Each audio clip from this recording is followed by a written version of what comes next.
So when you're looking at why patients are booking with you, it's always good to look at where they're coming from. So what is it that you did that made them notice you?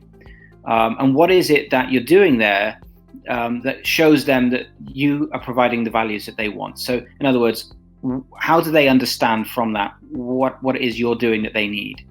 And of course, aside from all that, once you're looking at those patients coming in, you need to look at then, is it overall cost effective for you? Is it the case that you're spending less on actually getting that patient in, so less on the patient acquisition cost than you're actually getting back, so in terms of return on investment?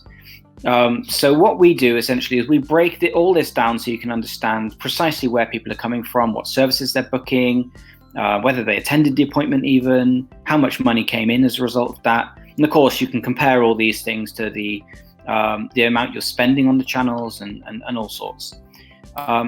So we've got a lot of different graphical ways of showing things, a lot of different visual reports that help you, just sort of dashboards and things. And of course, you can dig deeper and deeper and deeper and look into tables and things and segment different bits of information and really start to spot patterns and understand why things are happening the way they are, so that if there are problems, you can nip things in the bud, or if there are things you're doing really well, then you can capitalize on them and actually focus on them really strongly and continue to work hard on those. So in this particular case, it's not really an example as such, but in this particular case, you can see all the different channels that people are coming in by. So all the patients and clients are coming to you, and you can see which particular channels are more popular than others. So in this case, you've got Dr. Jones, obviously not a real person, but you can see that he's referred 7 people to you out of a total over the past however long this would be. And you can see that this has increased by 600%, in other words, 6 times.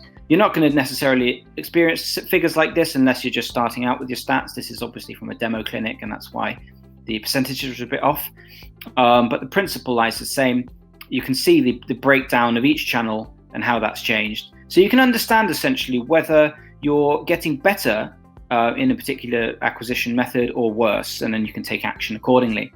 So in this case, you can understand that your referral network's working well, but perhaps your Instagram profile is not. So you've got 2% of your patients coming from Instagram.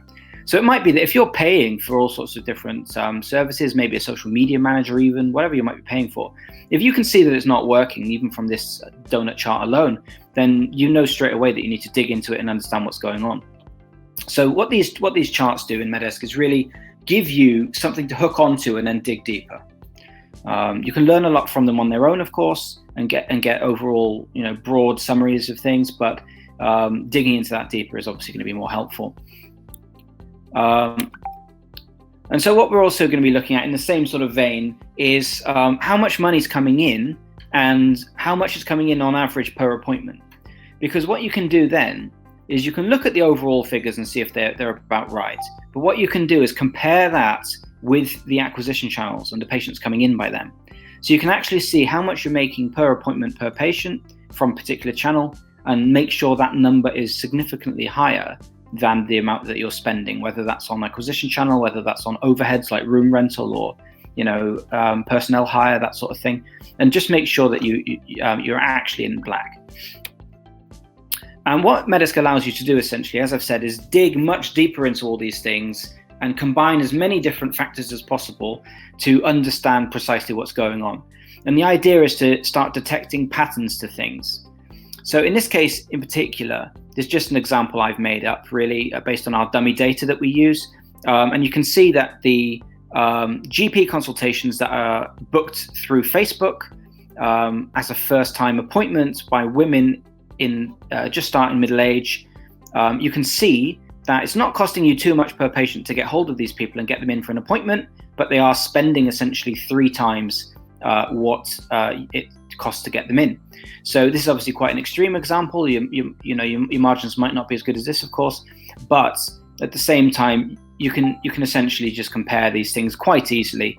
And what Medesk will do actually is go further than this. It will actually give you averages, and it will give you a real understanding of how many of each particular case are happening. So then you can start to drill down on the different patient profiles and understand where these different subgroups of people are coming from, and you can really start to push those with the exact services they're expecting to find, and the more information that's relevant to them. Likewise, if you're finding something where you're ending up spending more on something than you're getting out of it, or at least it's too close to be worth carrying on with, then you obviously know you need to make some changes. You may want to stop doing something, or at least alter your approach. And of course, putting all this information together enables you to understand exactly who your patients are in a particular location, what those locations are in the first place, and what actually they find valuable.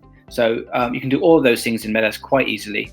And we do have around 36, 40, maybe possibly even 40 now, library reports that work on all these kinds of things straight out of the box. And what you can do is just add different aspects to them, different complexities to them, depending on what else you want to find out on top. And of course, you can build things from scratch.